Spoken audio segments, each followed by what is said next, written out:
Part 3 of our Fireplace Media Wall. You'll want to stay till the end to see the finishing look. Now what we're doing is we are installing a big circuit plug, so that way we can plug in TV, we can plug in anything that is required or has a plug on it.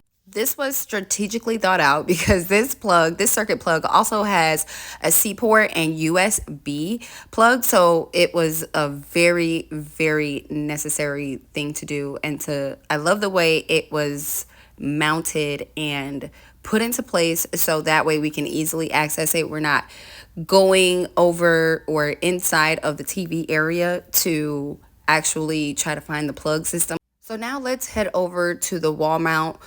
We got a wall mount that swivels with the TV, so we'll be able to pull out the TV whenever we need to access anything back there. More so the Wi-Fi box and the LED lights that we just installed, and you'll see that in the ending of this video, so keep watching till the end. We mounted these wood braces to the wall. That way we can get a very sturdy wall mount, so that way it doesn't break or the TV doesn't fall off because of how heavy it is. It is a pretty big TV, so we wanted to make sure that was secure. And it is now all secure. We're bringing in the TV, which is the moment we've all been waiting for. And excuse me for my pajamas.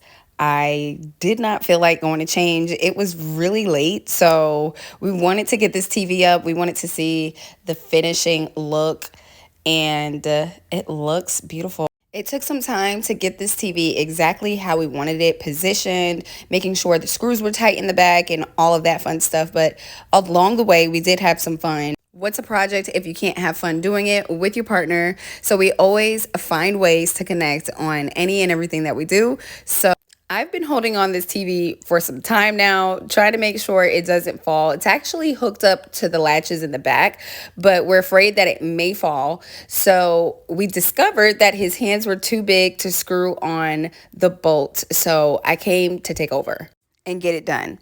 Now, on to the next project. We are now on to tile. I am cutting my last board for my wraparound Hearth, and it's kind of like giving this floating effect. So I'm super excited to see all of that come to life.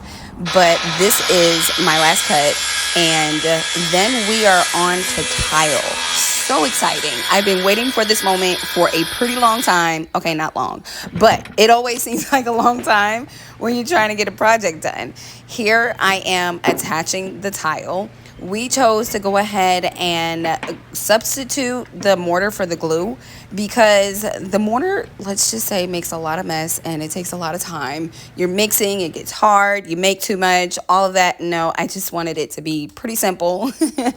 And so I decided to glue it, especially because it's such a small space. I did this also in the kitchen area where my coffee nook is at, and so it worked out pretty well.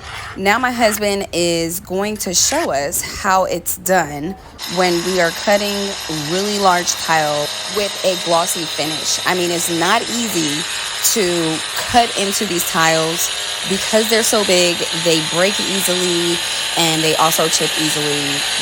They do a whole lot easily. So he is carefully cutting with a handheld tile cutter. Now, if we would have done this with a table saw, because of as big this tile piece is, it would break immediately and it would split in half in a few other places. So what we do is we put a piece of tape on top of the face of the tile. If you put it on the back of the tile, it's not going to work out. It's definitely going to chip. Even with the tape on the face of the tile, cutting it from the back, it's still not going to work. We found this to be easiest to cut it from the face with the tape on the face of the tile and then sand down those edges to give us a nice crisp finishing. Now we're coming on in with some more tile. Making nice precise measurements and cuts is the name of the game while trying to finish this fireplace in a timely manner. I don't like when projects take too long, is why I like to give us a realistic time frame and make sure we are tracking it just as any job would. So the story behind our living room upgrades that we've been doing. Now, we started in the kitchen, which we will show in future videos that are coming your way very, very soon. But for now, we started on the living room, and what this entire design captures is calmness. It captures tranquil, peace. All of these colors sink in together to give us just that. Because when we wake up in the morning, to come downstairs and capture this flow that we want to feel inside, that transparency, and really throughout the space, less clutter, it really helps us to think clearly, to meditate with peace, and to really come into a space that is your own, filled with your own design, filled with your own personal touches to it. And that's what we wanted to capture here.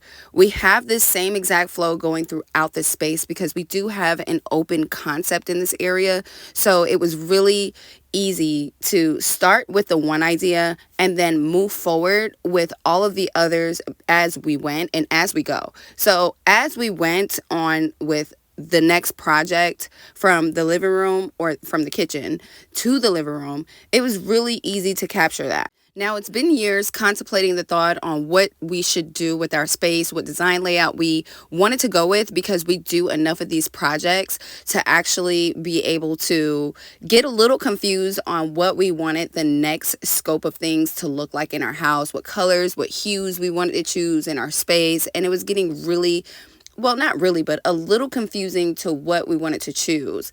And I came to realize that everything that I wanted in my space was within me.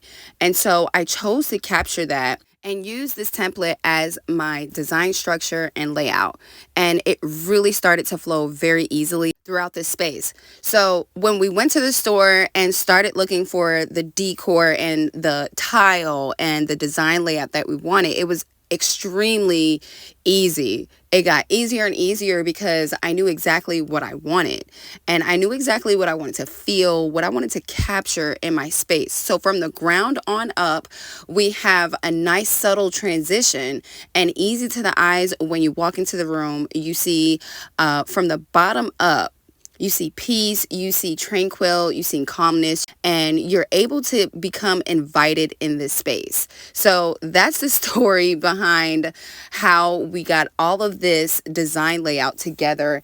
And I believe that that works well in the space of design as well. When you're feeling it, when it's who you are, you get to invite yourself in on the design, and which makes the pieces truly speak to you even more and capture something that you've been trying to exude the entire time within your space. It speaks you, it talks you, everything becomes a lot easier to understand within the space you once never understood.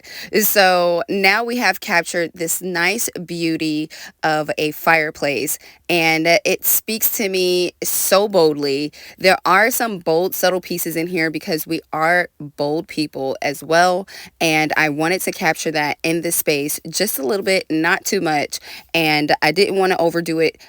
There was so many times where I wanted to add so many different things, including lights, but I don't want to carry too much more into the space and clutter it, because the purpose of this is to have transparency, because with the vases that you see on each ends of the fireplace, it carries out transparency for the open and airiness that we have with the swivel chairs, the coffee table, and some other decor pieces that we chose for that open airiness look. So this really ties into the space, and as our eyes are drawn into that flute look design that we have, that looks like this shelf is really floating. If you carry your eyes on up, you can see that our wood line slates that go up the wall are really tying in very neat to this design. Now, if you like this video, please like, comment, and subscribe. There's so much more coming your way, including strategy, tips, and many more projects to come. In the meantime, watch some of our other DIY projects that may inspire your next project.